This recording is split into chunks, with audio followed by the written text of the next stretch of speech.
సామెతల గ్రంథము 15వ అధ్యాయం 13వ వచనం. సంతోష హృదయము ముఖమునకు తేటనిచ్చును, మనోదుఃఖము వలన ఆత్మ నలిగిపోవును అన్నాడండి.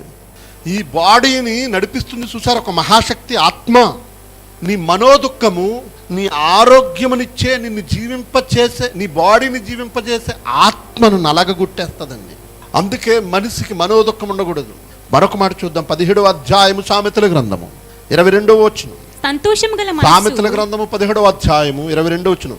సంతోషము గల మనస్సు ఆరోగ్య కారణము. నీ మనసు సంతోషంగా ఉంటే నీ ఆరోగ్యం చాలా బాగుంటుంది.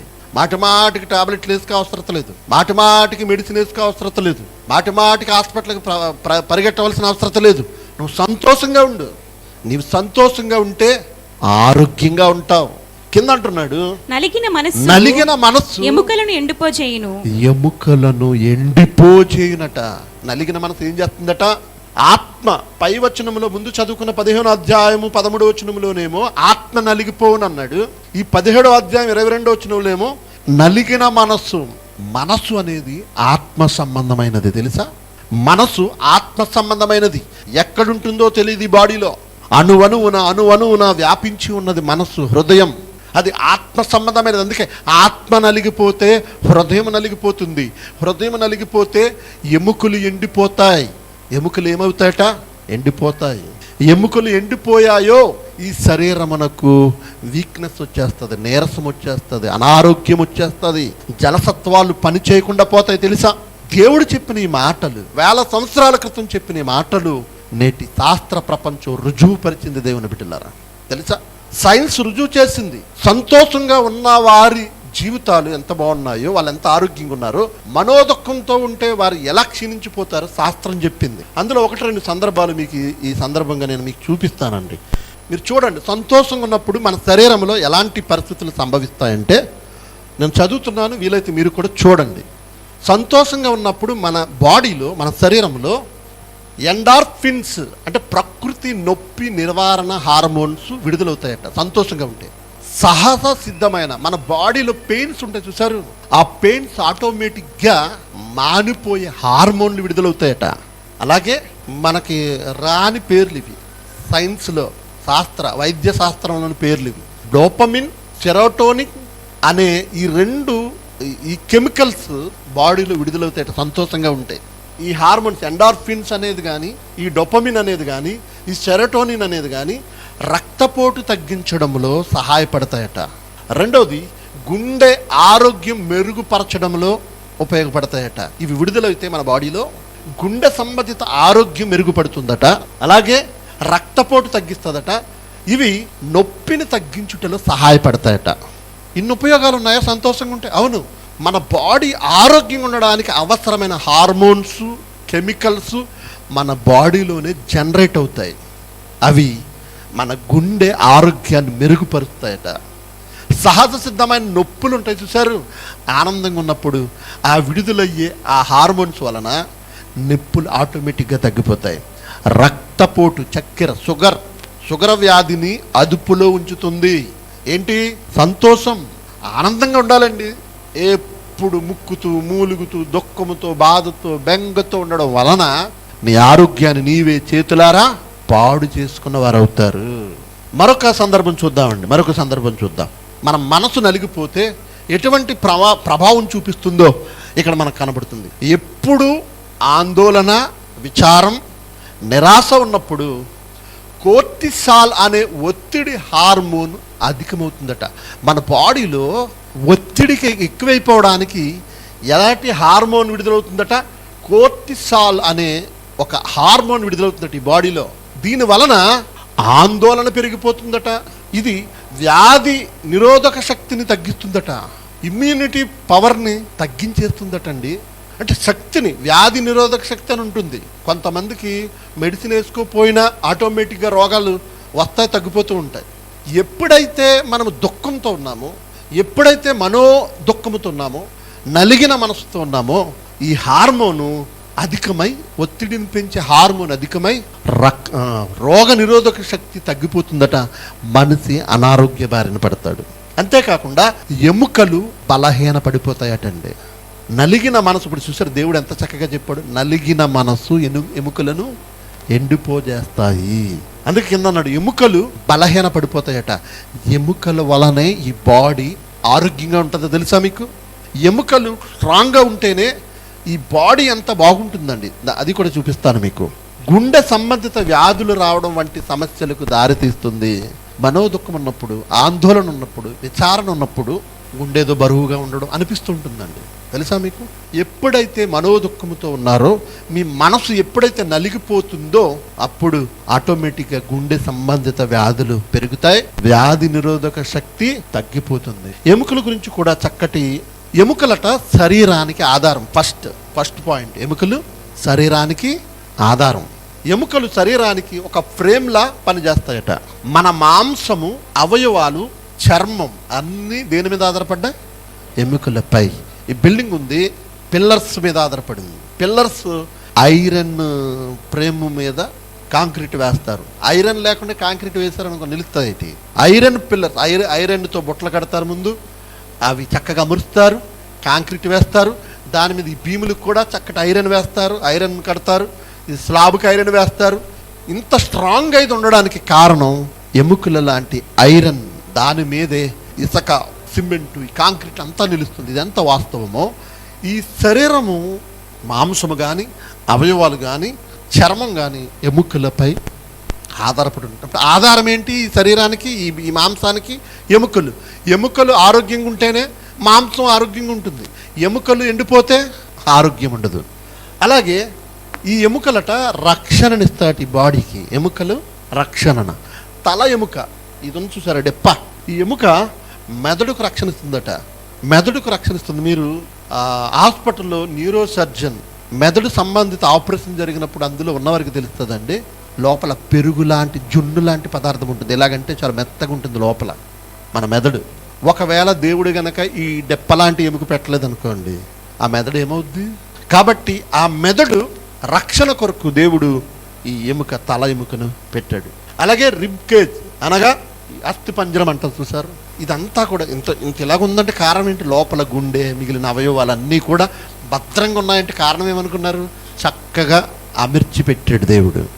మనిషిలో 206 ఎముకలు ఉంటాయి, నడినెత్తి నుండి అరికాలు వరకు. ఓకే, గుండెను, ఊపిరితిత్తుల్ని ఈ పార్ట్, ఈ రిబ్బు కాపాడుతుందట. వెన్నుముక ఉంచారు ఈ తల భాగం నుంచి. వెన్నుముక ఇది నరాల దారిని రక్షిస్తుంది, నరాలన్నిటినీ రక్షిస్తుందట.